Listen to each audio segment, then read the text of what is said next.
रे विस्तार से सुप्रीम कोर्ट में उत्तराखंड के जोशीमठ में भूधसाव संकट को राष्ट्रीय आपदा घोषित करने के लिए अदालत के हस्तक्षेप के अनुरोध वाली याचिका पर सोमवार को सुनवाई हुई। सुप्रीम कोर्ट में जोशीमठ मामले की सुनवाई शुरू होने पर चीफ जस्टिस डीवाई चंद्रचूड़ ने उत्तराखंड के वकील से पूछा कि वहां की वर्तमान स्थिति क्या बनी हुई है।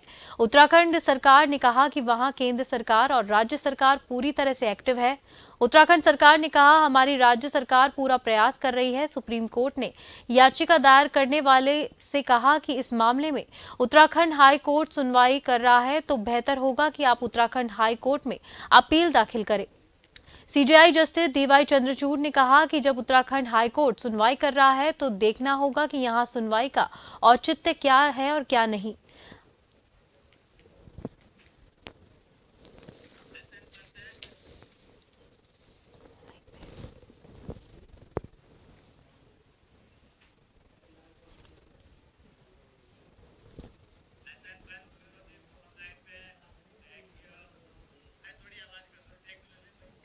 और इस खबर पर अधिक जानकारी देने के लिए हमारे साथ हमारे bureau chief SN Pant phone line पर जुड़ चुके हैं।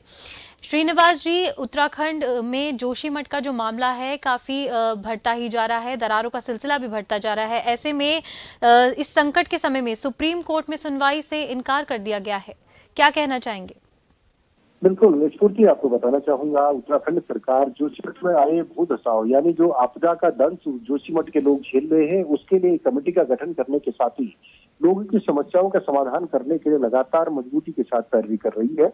और खुद मुखिया पुष्कर सिंह धामी ग्राउंड जीरो पर मौजूद है। उनकी कोशिश ये है कि तमाम लोगों की जो समस्याएं हैं, आशियाना के बदले आशियाना मिले, जमीन के बदले जमीन मिले, खेत खलिहान जिनके खत्म हो रहे हैं, नष्ट हो रहे हैं, क्योंकि एक आध्यात्मिक शहर के तौर पर बद्रीनाथ का प्रवेश द्वार माना जाता है जोशीमठ को जी। इसके लिए उन्होंने भारत सरकार से सामंजस्य बनाते हुए खुद प्रधानमंत्री ने टेलीफोनिक वार्ता के जरिए उनसे पूरी फीडबैक लिया कि जोशीमठ में किस तरीके की कोई समस्या ना हो, इसके लिए भारत सरकार पूरे तरीके से सहयोग करना चाहती है। हालांकि एक पीआईएल सुप्रीम कोर्ट में दाखिल की गई कि तत्काल प्रभाव से बाकी मामलों को छोड़ते हुए इस राष्ट्रीय आपदा इसको घोषित किया जाए और तत्काल प्रभाव से भारत सरकार इसमें उचित मुआवजा देने का काम करे। लेकिन सुप्रीम कोर्ट ने इस बात को इससे तरीके से इस पे मजबूत पक्ष रखा है कि आप पहले हाईकोर्ट में इसकी बातचीत चल रही है तो हाईकोर्ट में चर्चा के दरमियान आप अपनी पीआईएल को हाईकोर्ट में ट्रांसफर करें, हाईकोर्ट में वार्ता रखें और वहां पर सरकार और केंद्र सरकार जो भी कार्य मौजूदा क्षेत्र में कर रही है वहां पर हाईकोर्ट किस नजरिए से इसको देख पा रहा है, उसके बाद ही सुप्रीम कोर्ट इसमें कोई आगे की कदम उठा सकती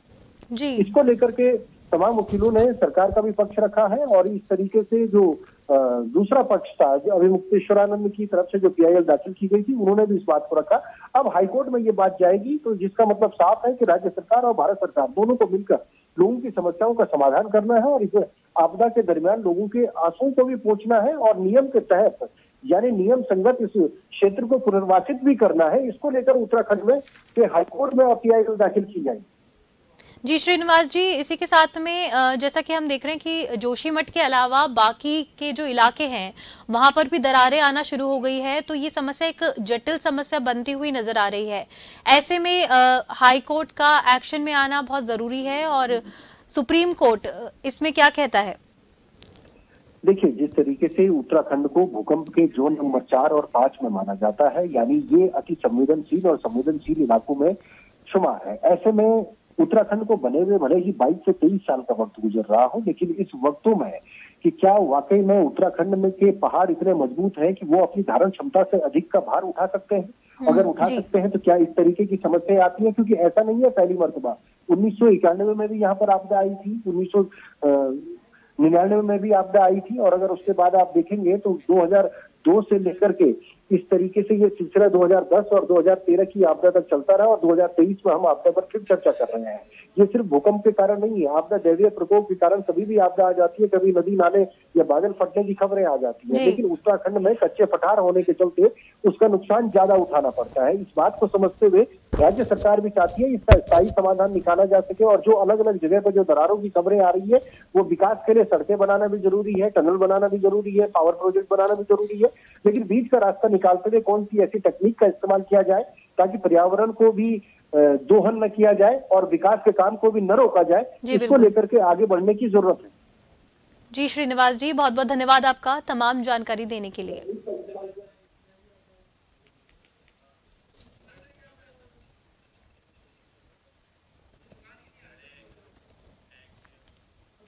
जोशीमठ से 1 किलोमीटर की दूरी पर रविग्राम वार्ड में काफी बड़ी घनी आबादी भी देखी जा सकती है। और बड़ी बात तो ये है कि इसी रविग्राम वार्ड में कई परिवार के आशियाने ऐसे हैं कि जो पूरी तरह से खतरे की जद में है। यहाँ अधिकांश परिवारों के घरों में मोटी मोटी दरारें देखने को मिल सकती है। वहीं रविग्राम के पीड़ित परिवारों का कहना है कि उनके घरों में आए दिन दरारों का आना लगातार जारी है। यहाँ तक कि रविग्राम वार्ड में कई परिवारों ने अपना आशियाना छोड़ दिया है और सुरक्षित स्थानों पर चले गए हैं। बड़ी बात तो ये है कि रविग्राम वार्ड में एक परिवार के आशियाने के ठीक आगे से करीबन 10 फीट गहरा गड्ढा बन चुका है, जो गड्ढा आजकल काफी सुर्खियों में है। आपको बताते चले कि रविग्राम वार्ड में करीबन 10 फीट गहरा गड्ढा बना और साथ में जमीन भी पूरी तरह से फट चुकी है, जिसका कारण अब स्थानीय ग्रामीणों में काफी दहशत का माहौल बना हुआ है।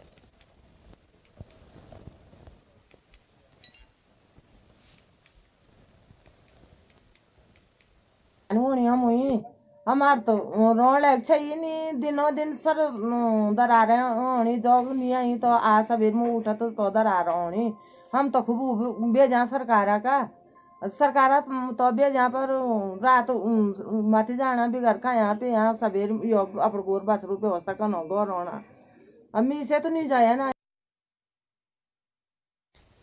जोशीमठ देवनगरी इस वक्त पूरी तरह से खतरे की जद में है। यहाँ आए दिन नई नई तस्वीरें देखने को मिल रही है। आपको बता दें कि जोशीमठ देवनगरी के अधिकांश वार्ड इस वक्त मकानों में दरारों पड़ी हुई है। वहीं कई जगह पर जमीनें पूरी तरह से फट चुकी है और कई आशियाने इस वक्त इस मोड़ पर आ चुके हैं कि जो कभी भी पल भर में जमींदोज हो सकते हैं। बता दें कि जोशीमठ नगर के ही छावनी बाजार गांधीनगर वार्ड की अगर बात की जाए तो वहां पर भी कई आशियाने इस मोड़ पर आ चुके हैं, जो कि पल भर में गिरकर जमींदोज हो सकते हैं।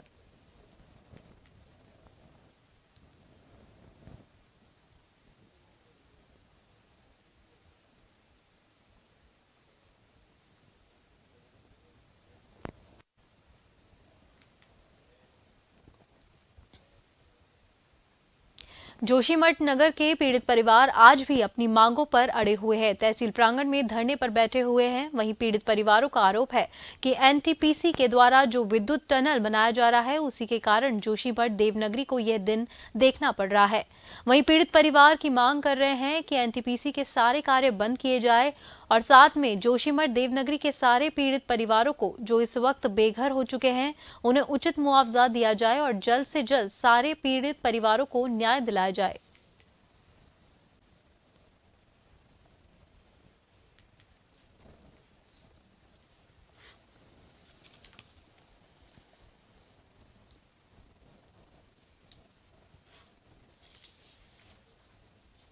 तो मैंने आपको इतनी सारी चीजें, जब लोगों को भूमि के बदले भूमि, मकान के बदले मकान, दुकान के बदले दुकान और होटल के बदले होटल, खेत के बदले खेत नहीं मिलेगा तो क्यों नहीं करेंगे लोगों का मुआवजा भरे ना सरकार। वन टाइम सेटलमेंट की बात हो रही, सरकार बहुत जल्दी मुआवजा तय करे, रेट तय करे और लोगों को विस्थापित करे।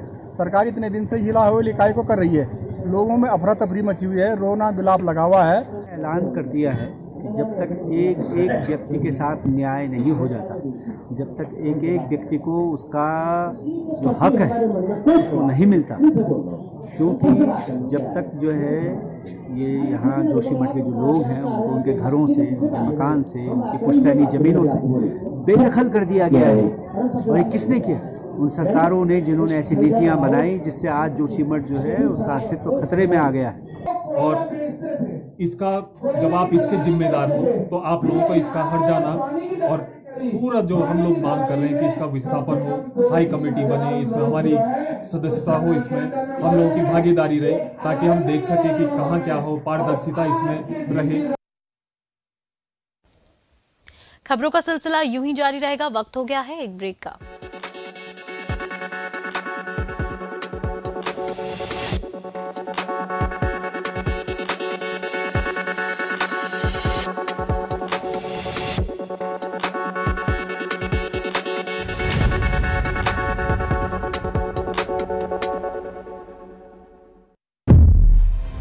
हर युवा के हाथ रोजगार होगा, जो कभी नहीं हुआ इस बार होगा।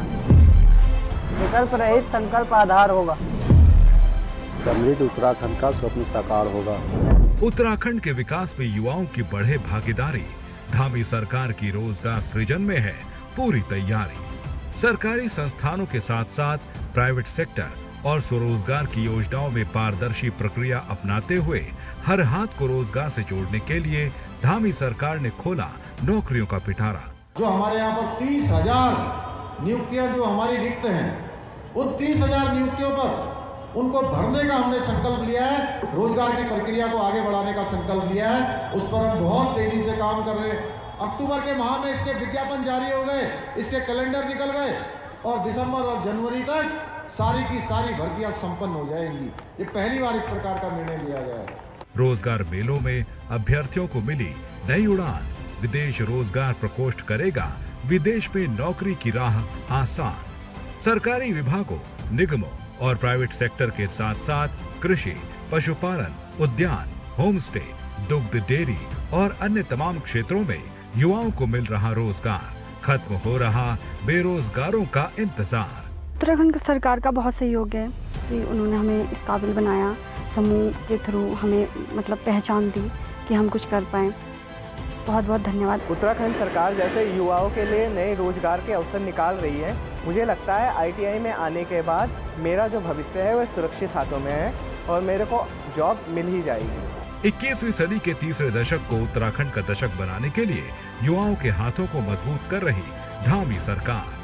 खुशहाल हो उत्तराखंड, मिले युवाओं को रोजगार, सर्वोत्तम राज्य बनाने का मिलकर करेंगे स्वप्न साकार। कृषि और बागवानी, सगंध पुष्प उत्पादन, जड़ी बूटियों को प्रोत्साहन, जैविक क्लस्टर और आउटलेट की स्थापना, PM सम्मान निधि से किसानों का समृद्ध हो रहा जीवन। प्रदेश में जैविक खेती की व्यापारिक संभावनाओं को बढ़ाने के साथ साथ जड़ी बूटी और सुगंधित पौध आदि के क्षेत्र में अपार संभावनाओं के द्वार खोल रही सरकार। प्राकृतिक कृषि उत्पादों की बढ़ती मांग का ज्यादा से ज्यादा मुनाफा राज्य के किसानों को मिले, इसके लिए स्टेट मिलेट मिशन संचालित किया जा रहा है। उत्तराखंड के काश्तकार पहाड़ में प्रचलित परंपरागत खेती में आधुनिक तकनीकी ज्ञान को शामिल कर भूमि की उत्पादकता के साथ फसलों का उत्पादन बढ़ा रहे हैं। काश्तकारों की मदद कर किसानों की आय और उनके जीवन स्तर में अभूतपूर्व परिवर्तन लाया जा रहा है। इस बार के कृषि बजट में कृषि को हाईटेक बनाने के साथ साथ प्राकृतिक कृषि पर भी अभूतपूर्व रूप से फोकस किया गया है। आत्मनिर्भर प्राकृतिक किसान योजना में प्राकृतिक खेती को बढ़ावा देने के लिए 10 करोड़ रुपए का प्रावधान किया गया है। 5 करोड़ रुपए से प्राकृतिक कृषि नमामि गंगा कॉरिडोर को शुरू किया जा रहा है और प्रदेश की कुल कृषि योग्य भूमि में से 2.17 लाख हेक्टेयर क्षेत्रफल को जैविक कृषि के तहत विकसित किया गया है। प्रदेश के किसान भाइयों को समृद्ध बनाने के लिए धामी सरकार अनेक कल्याणकारी योजनाएं चला रही है। पर्वतीय क्षेत्रों में बारानी खेती को नई ऊंचाई देने के लिए उत्तराखंड जलवायु अनुकूल बारानी कृषि परियोजना को मंजूरी मिली, तो वहीं फार्म मशीनरी बैंक में कृषि उपकरण उपलब्ध कराए जा रहे हैं। किसान भाइयों को 3 लाख और महिला स्वयं सहायता समूहों को 5 लाख तक का ब्याज मुक्त ऋण दे रही है सरकार। एरोमा वैलियों के साथ साथ जैविक चाय बागान भी विकसित किए जा रहे हैं। पहाड़ के उत्पादों को ज्योग्राफिकल इंडिकेशन दिलाने के लिए भी राज्य सरकार बढ़ा रही है कदम। समृद्ध हो किसान, खुशहाल हो प्रदेश, धामी सरकार का यही है मूल उद्देश्य।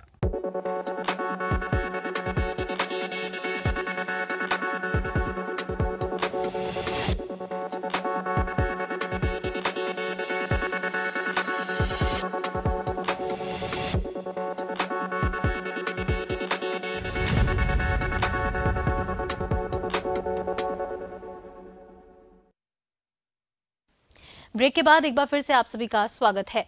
उत्तराखंड के कदम जैविक राज्य बनने की तरफ आगे बढ़ रहे हैं। बाजार में जैविक उत्पादों की मांग को देखते हुए प्रदेश की किसानों का रुझान भी जैविक खेती के प्रति बढ़ रहा है। यही वजह है कि बीते 4 सालों में उत्तराखंड में जैविक खेती का रकबा बढ़ा है। केंद्र सरकार की तरफ से जैविक खेती को बढ़ावा देने के लिए जोर दिया जा रहा है। वहीं राज्य की धामी सरकार भी किसानों को जैविक खेती करने के लिए लगातार प्रोत्साहित कर रही है। वहीं कृषि मंत्री गणेश जोशी ने कहा कि मोदी जी का विशेष आशीर्वाद किसानों पर है और जब से इस मंत्रालय को उन्होंने संभाला है तभी से लगातार जैविक खेती की ओर उत्तराखंड राज्य बढ़ रहा है।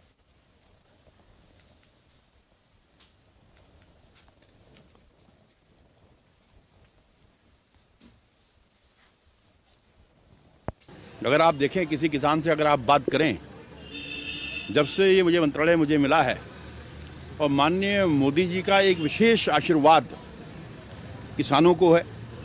जहां किसान सम्मान निधि केंद्र सरकार दे रही है, हमारी सरकार ने भी फैसला किया है कि मुख्यमंत्री किसान प्रोत्साहन राशि 2000 रुपये हमारी सरकार देगी, जो किसानों की आय दुगने में एक सार्थक कदम होगा। और आज केंद्र सरकार की अधिकतर योजनाएं कृषि में केंद्र सरकार की 80-20 की प्रोसेस चल रही हैं। मैं उसके लिए माननीय प्रधानमंत्री जी का आभार व्यक्त करता हूं। यही कारण है कि आज किसान मजबूत हो रहा है, उसकी आय बढ़ रही है और जो हमारा लक्ष्य है हम उसको पूरा करेंगे, किसानी को आय को हम दुगना करेंगे। देहरादून लोक सेवा आयोग स्तर से पटवारी परीक्षा पेपर लीक मामले में गठित एसआईटी टीम मामले में एडीजी कानून व्यवस्था ने विस्तार से जानकारी दी है। एडीजी कानून व्यवस्था का कहना है कि लोक सेवा आयोग का दफ्तर हरिद्वार में है और हरिद्वार एसएसपी को पूर्व में पेपर लीक मामले में कार्रवाई और सभी कानूनी प्रक्रियाओं का बेहतर ज्ञान है। एसआईटी टीम से एसटीएफ के सदस्य भी शामिल है, लिहाजा इस तरीके से चर्चाएं करना एक महज अफवाह है कि एसआईटी बनाकर इस पूरे मामले को हल्का किया जा रहा है या दबाव किया जा रहा है। आपको बताते चले कि सोशल मीडिया में कुछ लोग इस प्रकार की अफवाह फैला रहे हैं।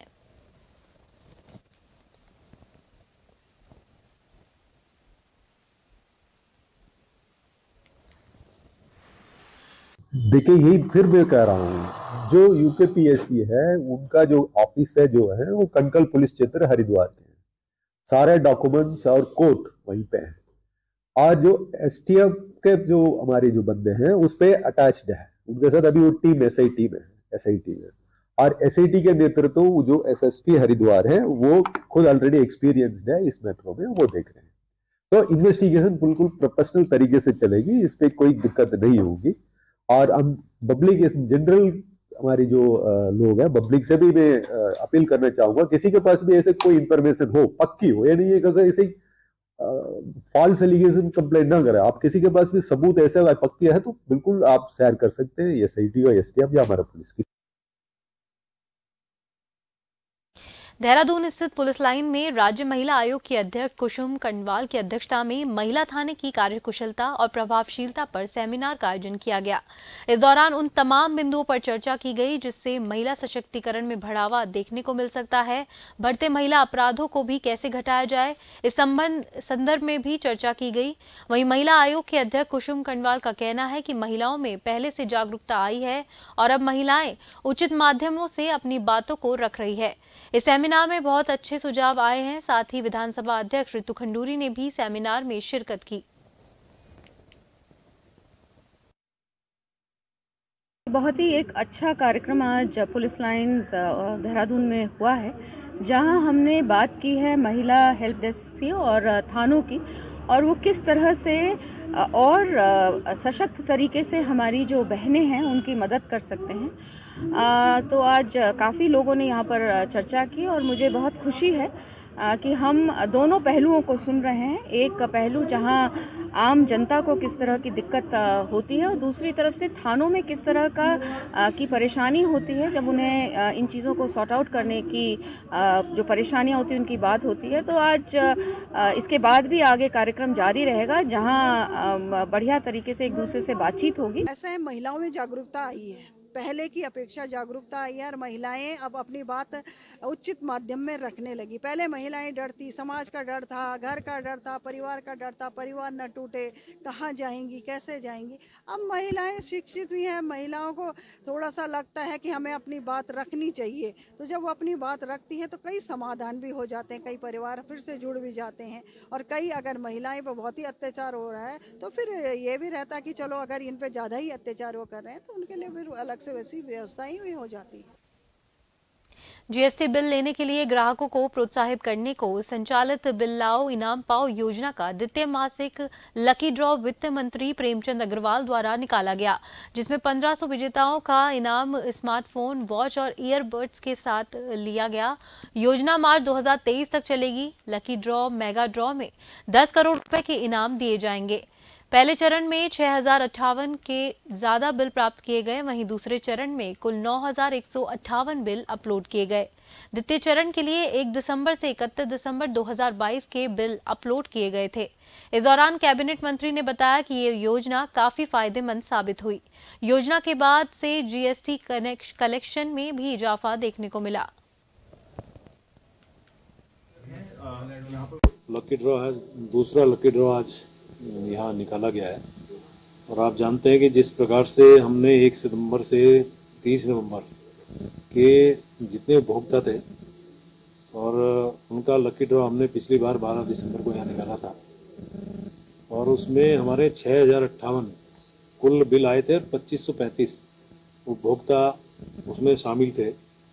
आज मुझे खुशी है इस बात की कि 1 महीने के अंदर हमारे उपभोक्ता भी बढ़े हैं, बिल्स भी बढ़े हैं, जिसमें कुल बिल अपलोड हुए हैं 9158 और कुल उपभोक्ता हैं 3544 और इसमें 6 करोड़ 19 लाख रुपए का बिल का अमाउंट है सबका मिला के।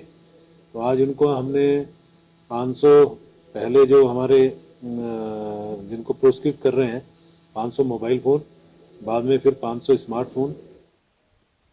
देहरादून में बिल लाओ इनाम पाओ योजना के अंतर्गत निकाला दूसरा लकी ड्रॉ।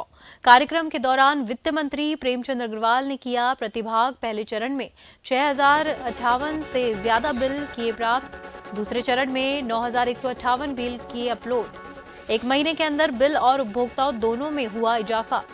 1 दिसंबर से 31 दिसंबर तक के बिल 15 जनवरी को अपलोड किए गए। तो वहीं दूसरे लकी ड्रॉ में 500 स्मार्टफोन, 500 स्मार्ट वॉच, 500 एयरपोर्ट के जरिए किए जाएंगे उपभोक्ताओं को वितरित।